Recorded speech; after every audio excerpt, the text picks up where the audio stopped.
Pressure in a metre पूछ रहा है, मीटर में ऑयल का प्रेशर पूछ रहा है। In a metre of oil specific gravity is 0.85। मतलब कि अगर हम जीवन माने ऑयल के लिए, जीवन माने ऑयल के लिए तो वो दिया हुआ है 0.85 और H of oil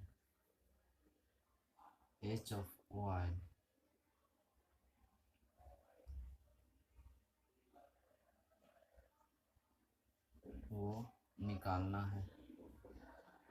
ji of water का 1 होता है और एच ऑफ वाटर कितना दिया है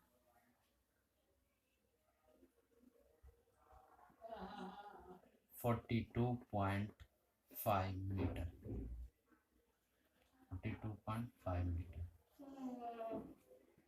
तो इस फार्मूला से लगाएंगे, तो फार्मूला लगाते हैं G1H1 = G2H2। ठीक है, G की वैल्यू है 0.85, H1 की वैल्यू नहीं दिया हुआ है। और इसमें देखते हैं 1 × 42.5, तो यहाँ से सॉल्यूशन करके निकल जाता है H1 की वैल्यू 50 मीटर और H1 क्या माने थे HOI, तो ये आ गया 50 मीटर, ये आंसर। ठीक है, अब करना है, पता करना है determine pressure intensity at bottom of the tank. इस पॉइंट का हमें प्रेशर पता करना है, मतलब बॉटम ऑफ टैंक का इसका प्रेशर पता करना है।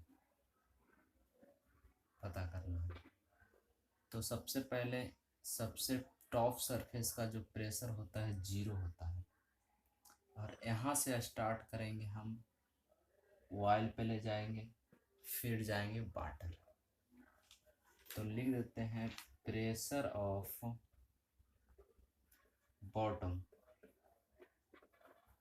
बॉटम देखा जाए तो rho of oil GH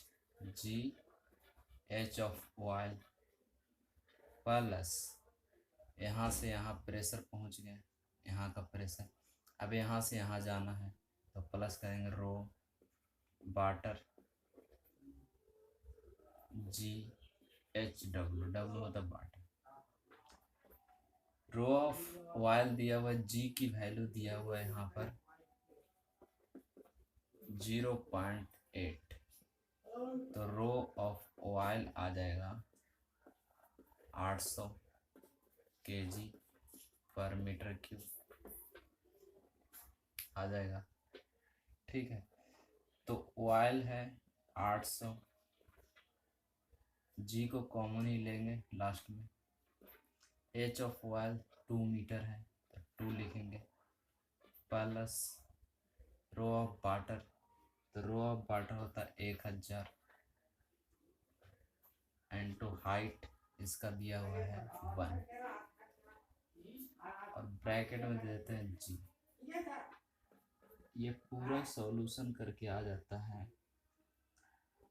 2600 G, तो 2600 इंटू 9.81 तो इक्वल टू आ जाएगा 25,506 न्यूटन पर metre square of P bottom.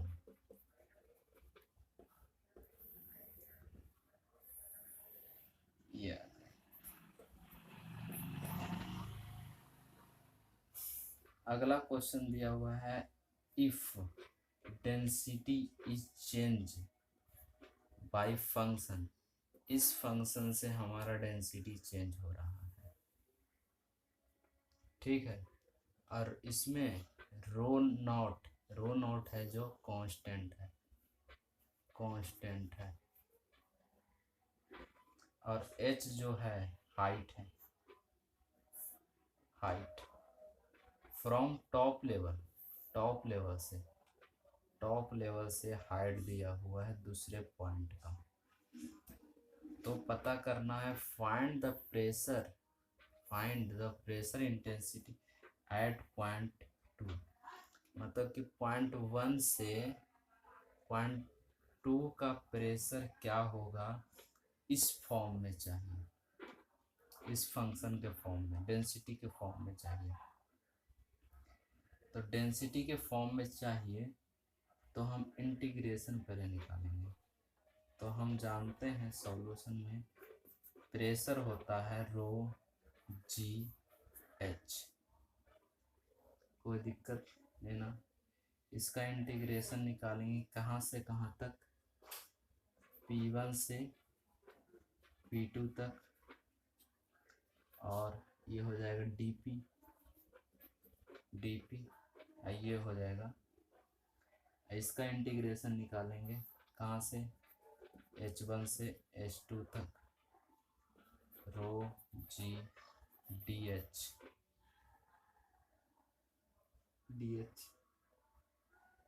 ठीक है। अब निकालें तो P2 माइनस P1 मिल जाएगा इससे, इक्वल टू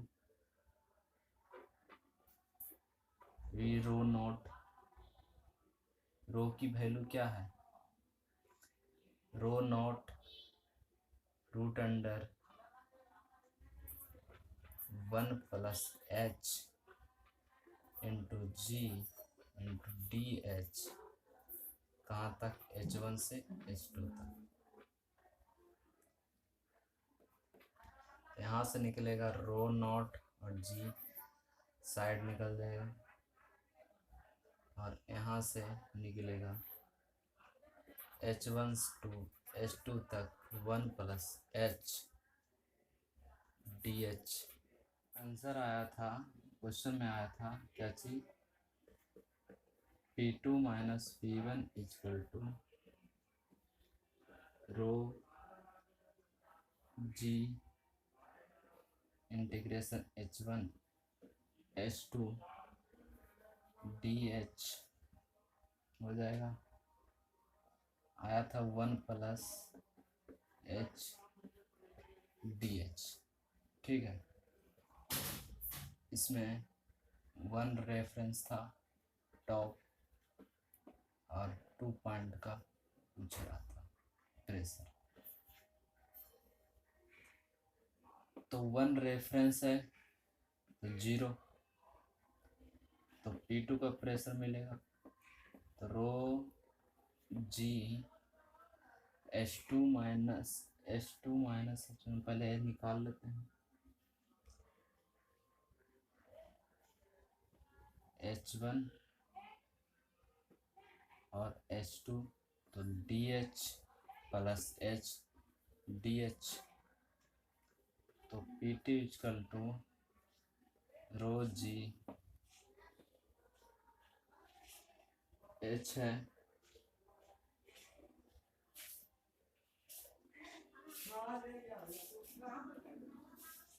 1 है तो H आएगा, 1 है तो H होगा, सिर्फ H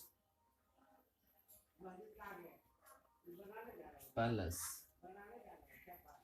यहाँ पर आएगा H स्क्वायर बाई 2, कहाँ से, H1 से H2 तक, रो नॉट जी, तो आ जाएगा क्या चीज, पहला आएगा H2 प्लस H2 का squaring by 2 minus H1 minus H2, H1 minus H1 का स्क्वायरिंग बाई 2, ये आ जाएगा सॉल्यूशन।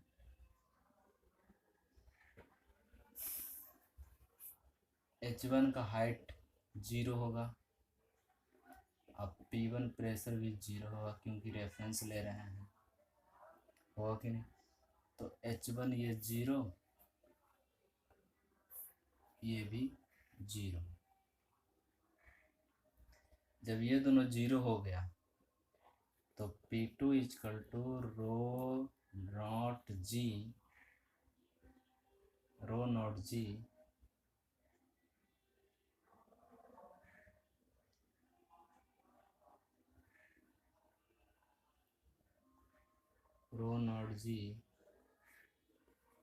H2 प्लस H2 का स्क्वायरिंग बाई 2 हो जाएगा। तो ये सेम सेम है, तो आंसर आएगा हमारा रो नॉट जी इंटू H2 नहीं H plus H square by 2, ये आंसर आ जाएगा।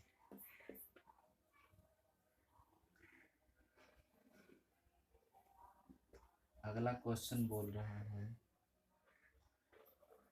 सॉल्यूशन में जाएं। क्वेश्चन है कि इफ द केरोसिन ऑयल है certain pressure intensity in terms of 5 metre height के टर्म में दिया हुआ है प्रेशर। तो H केरोसिन के लिए 5 मीटर दिया हुआ है, तो बोल रहा है find the liquid height corresponding to some pressure assuming a specific gravity of kerosene oil। Specific gravity दिया हुआ है केरोसिन ऑयल का, दिया हुआ है 0.6 एंड लिक्विड स्पेसिफिक ग्रेविटी भी दिया हुआ है 0.8। ठीक है, तो लिक्विड एक मान लेते हैं उसका, जिसका H नहीं पता है वो पता करना है, और G लिक्विड का दिया हुआ है 0.8। तो फॉर्मूला लगाएंगे, formula G1H1 equal to G2H2, ये फॉर्मूला लगाएंगे। इस फार्मूला के अनुसार लगाएं तो G के H के इक्वल टू GL/HL। तो G के की वैल्यू दी है 0.6 into 5 equal to G2 0.8 into HL। तो यहाँ से HL की वैल्यू आ जाएगी लिक्विड की 3.75 मीटर। यह आंसर आ गया। ठीक है, सॉल्यूशन में देखा जाए कि डिटरमाइन हाइट ऑफ ऑयल अगर H पूछ रहा है, मतलब कि H भाट, ठीक है, अब किसका, ऑयल का, स्पेसिफिक ग्रेविटी 0.8 है, तो मैं G ऑफ ऑयल दिया हुआ है 0.8 corresponding to 1 atm pressure, 1 atm pressure. तो 1 atm प्रेशर में H वाटर का होता है 10.3 मीटर। ठीक है, और वाटर का G होता है 1। तो G1 GW फॉर्मूला लगाएंगे इसका, G1H1 इक्वल टू G2H2। यहाँ पर G1 मानते हैं 0.8 और हाइट दिया हुआ नहीं है, इसमें G2 मानते हैं 1 और H2 मानते हैं 10.3। तो यहाँ से देखा जाए H1 की जो वैल्यू है वो आ जाती है 12.875 5 मीटर ऑफ ऑयल। ऑयल के लिए हाइट है तो ऑयल लिखेंगे। ये हो गया आंसर। 1 एटीएम प्रेशर पर ये आया। ठीक है, अगला क्वेश्चन है एसएससी जेई में पूछा गया था, what will be water and Hg height, दोनों का हाइट पूछ रहा है। तो एच डब्ल्यू वाट और एच जी के लिए वाट। ठीक है, और क्रॉसपॉन्डिंग 1 एटीएम प्रेशर पर पूछ रहा है। तो हम जानते हैं कि 1 एटीएम प्रेशर होता है 101/325 न्यूटन पर मीटर स्क्वायर। ठीक है, 1 एटीएम प्रेशर होता है ये। कोई दिक्कत इसमें नहीं। तो 4 निकालते हैं वाटर के लिए हाइट, फॉर वाटर के लिए। तो P हो जाएगा रो जी एच। रो 1 एटीएम प्रेशर पर निकालने का रहा है, 1 एटीएम प्रेशर पर निकालने का रहा है। तो 1 एटीएम प्रेशर पर होता है 101, सब एसआई यूनिट में कन्वर्ट करेंगे सबसे पहले। 101/325 रो ऑफ वाटर, वाटर का रो होता है 1000 kg पर मीटर क्यूब। जी की वैल्यू होती है 9.81 और एच डब्ल्यू निकल जाएगा। तो एच डब्ल्यू की वैल्यू आ जाएगी यहाँ से 10.32 मीटर ऑफ H2O, तो मतलब वाटर आ गया। अब निकालते हैं फॉर Hg के लिए 1 एटीएम प्रेशर पर, 1 एटीएम प्रेशर पर। तो P = रो जी एच। अब प्रेशर 1 एटीएम पर ही है तो 101/325 और Hg का प्रेशर होता, Hg का रो होता है 13,600 और G 9.81 और H की वैल्यू Hg के टर्म में ये पता करना है। तो Hg निकलेगा 0.75 मीटर ऑफ Hg। ये आंसर हो जाएगा। Answer 1, answer 2।